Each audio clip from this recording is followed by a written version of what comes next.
सूर्यवंश में त्रिशंकु बड़े प्रसिद्ध राजा हुए। उनके पुत्र हुए महाराज हरिश्चंद्र। महाराज इतने प्रसिद्ध सत्यवादी और धर्मात्मा थे कि उनकी कीर्ति से देवताओं के राजा इंद्र को भी ढाह होने लगी। इंद्र ने महर्षि विश्वामित्र को हरिश्चंद्र की परीक्षा लेने के लिए उकसाया। इंद्र के कहने से महर्षि विश्वामित्र जी ने राजा हरिश्चंद्र को योग बल से ऐसा सपन दिखाया कि राजा स्वप्न में ऋषि को सब राज्य दान कर रहे हैं। दूसरे दिन महर्षि विश्वामित्र अयोध्या आए और अपना राज्य मांगने लगे। स्वप्न में किए दान को भी राजा ने स्वीकार कर लिया और विश्वामित्र जी को सारा राज्य दे दिया। महाराज हरिश्चंद्र पृथ्वी भर से के सम्राट थे।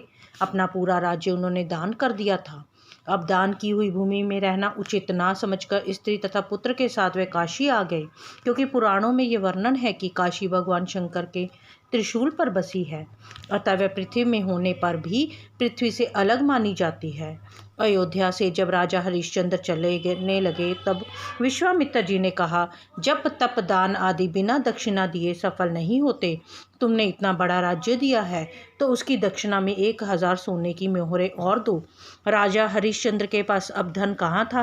राज्य दान के साथ राज्य का सब धन तो अपने आप दान हो चुका था। ऋषि से दक्षिणा देने के लिए 1 महीने का समय लेके वे काशी आए। काशी में उन्होंने अपनी पत्नी रानी शैव्या को एक ब्राह्मण के हाथ बेच दिया। राजकुमार रोहिताशव बहुत छोटा बालक था।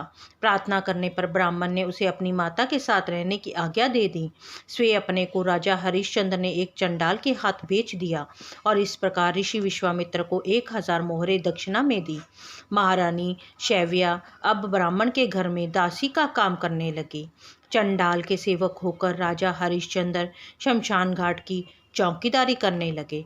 वहाँ जो मुर्दे जलाने को लाए जाते उनसे कर लेकर तब उन्हें जलाने देने का काम चंडाल ने उन्हें सौंपा था।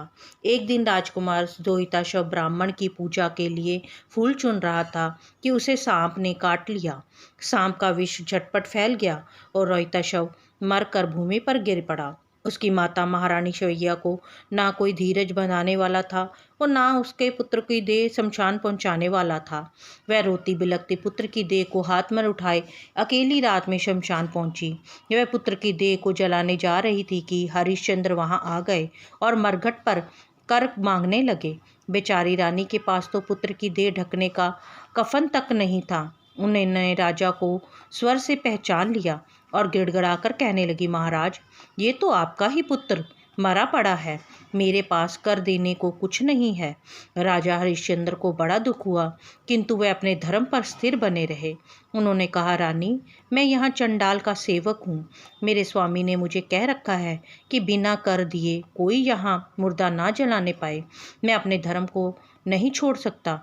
तुम मुझे कुछ देकर तब पुत्र की देह जलाओ। रानी फूट फूट कर रोने लगी और बोली, मेरे पास तो ये एक साड़ी है जिसे मैं पहने हूँ, आप इसी में से आधा ले लें। जैसे ही रानी अपनी साड़ी फाड़ने लगी वैसे ही वहाँ भगवान नारायण, इंद्र, धर्मराज आदि देवता और महर्षि विश्वामित्र प्रकट हो गए। महर्षि विश्वामित्र ने बताया कि कुमार रोहित मरा नहीं है, वह सब तो ऋषि के योग माया से दिखलाया था। राजा हरिश्चंद्र को खरीदने वाला चंडाल के रूप में साक्षात धर्मराज थे। सत्य साक्षात नारायण का स्वरूप है। सत्य के प्रभाव से राजा हरिश्चंद्र महारानी शैव्या के साथ भगवान के धाम को चले गए। महर्षि विश्वामित्र ने राजकुमार रोहितावश को अयोध्या का राजा बना दिया।